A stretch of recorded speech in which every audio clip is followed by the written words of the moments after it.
ये उसका तरीका काम करने का, ये उसकी सोच है। सरकार के उसके वो साल जब वो सीएम के जितनी बड़ी कुर्सी पे बैठा था, एक बार हमारे बुजुर्गों, हमारी माता बहनों, युवा साथियों, हिसाब लगाना उसने किसके काम किए, किस गरीब को सहारा लगाया, किसकी मदद करी। मेरे को लगता है गांव में एक या दो ठिकाने बना रखे थे, अभी भी बना रखे हैं, अपनी सारी चाबी उसी को दे रखी है। भाई तेरे तो पूछ के करूंगा, बता के करना है।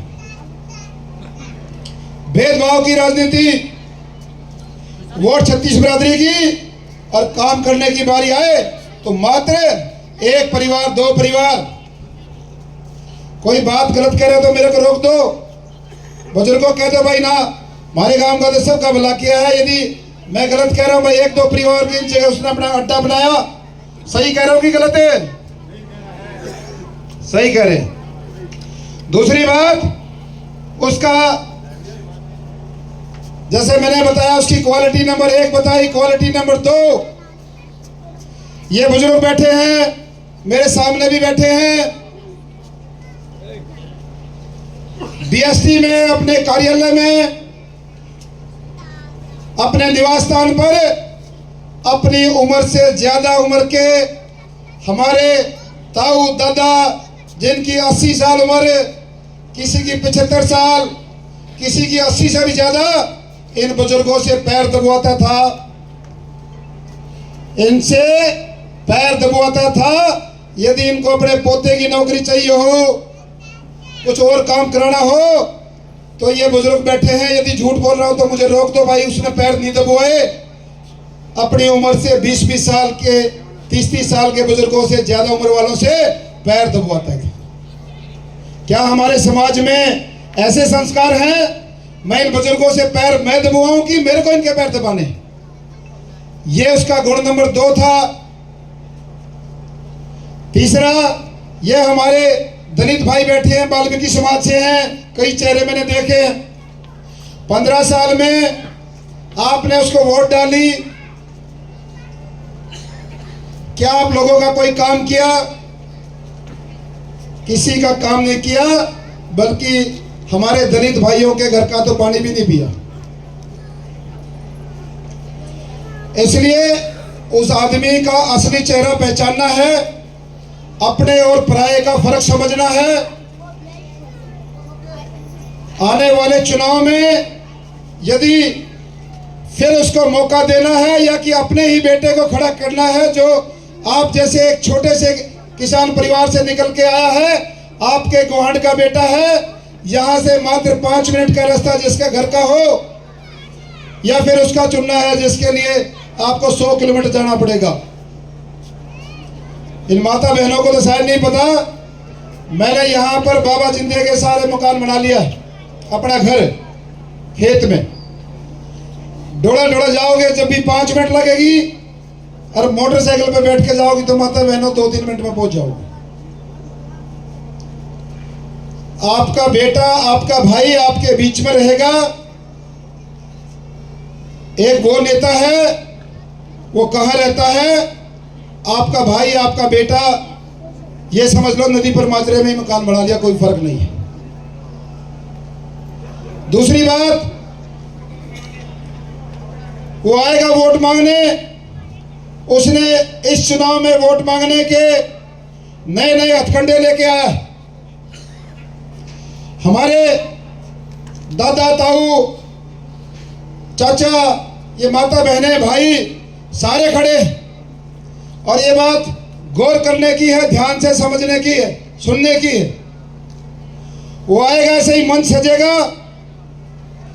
उसके भाषण में सिर्फ 3 चीजें निकल के आएंगी।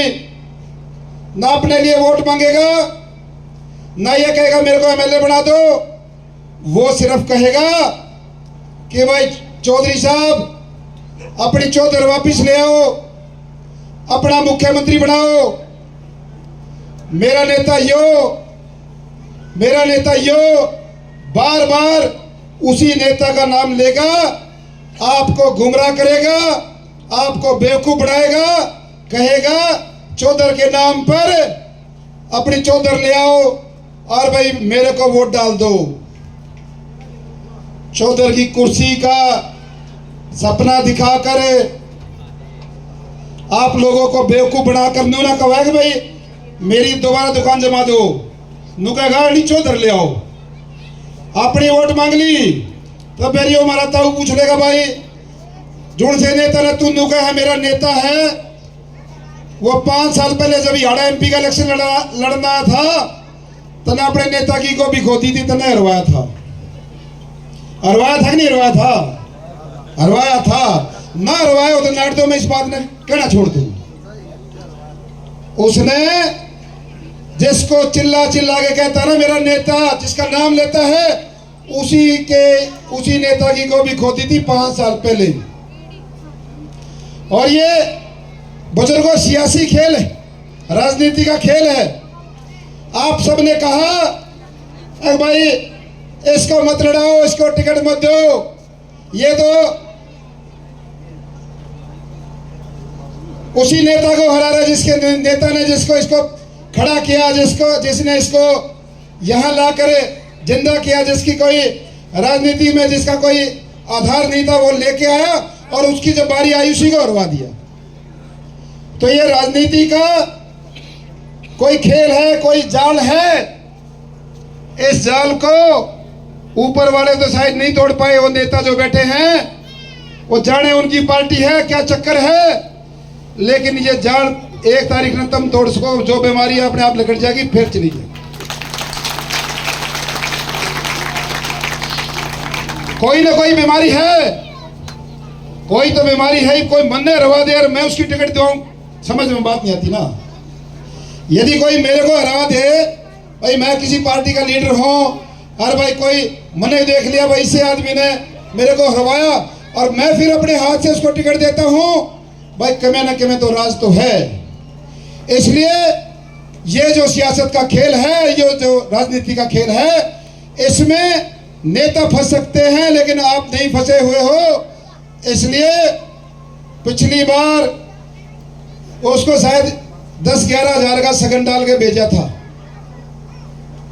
पिछली बार आप सबने उसको लगभग 10-11 हजार वोट से बाहर भेजा था।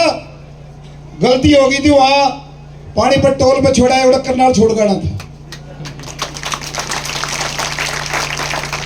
अब की बार थोड़ा कड़े हो जाओगे फिर दोबारा नहीं आओगे, अब की बार तसल्ली से छोड़ो।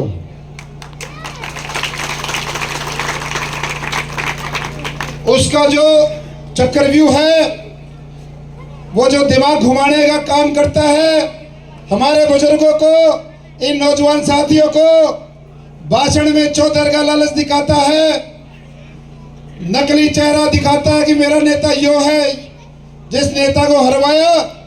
और यही नेता शहर में जाकर जब मंडी में भाषण देता है, उड़े जाके यो भाषण बदल दे, कौन सा भाषण नदी पर माचले में दे होगा ना, वो गन्नौर मंडी में कोने देता। उड़े जाकर मेरा क्या कहे, उड़े जाकर नो है लाला जी सेठ जी देख लियो कहते गुंडा का राज आ जाए। मंडी में जाके चौधर की बात को ना करता, मंडी में जाके तो न्यू है कहते गुंडा का राज आ जा, आपके बेटे को, आपके पोते को, किसान के बेटे को गुंडा बताता है। आपको गुंडा दिखता हूं? 2 डेग पे गांव है, परिवार को पता है, सारे काम के बैठे हैं, गुआंढ के बैठे हैं। 8.5 साल से कभी आपने अपने भाई, अपने बेटे पर सुई के नोक बराबर भी निशान नहीं देखा। ईद जब वो चुनाव का सीजन आ गया, गुंडा भी बताओ है और केरा के बताओ। इसलिए उसकी चाल समझो। यहां अगर चौधर का लालच देता है, बड़े बड़ी बात करके हमारे बुजुर्गों को बेवकूफ बनाता है, और मंडी में जाके थारे छोरे ने गुंडा बताया है, और खतरे में जाके उड़े जाके नुके भाई कांग्रेस पार्टी में हो, अपने दम पे हो और टिकट लेकर आऊंगा और सीएम की बताओ, उड़े जाकर सीएम बढ़ूंगा। उड़े खतरे में जाके सीएम की कहे आड़ा चौधरी रेलवे लाइन तो छोड़ते हैं, चौधरी ना छोड़ते हैं लाइन तो शहर में जाके कुछ और बदल दिया, फिर चिटोड़ तो प्रेम जाके फिर अपने आप ने नुका दिया मुख्यमंत्री मैं हूं भाई।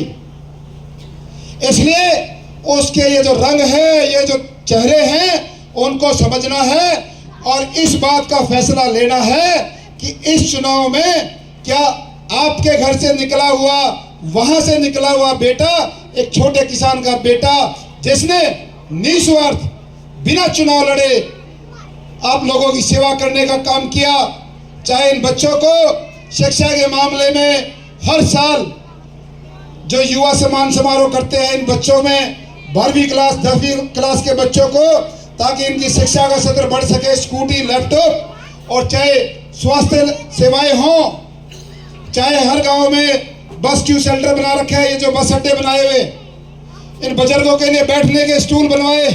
शहर में जाओगे तो आपको फ्री में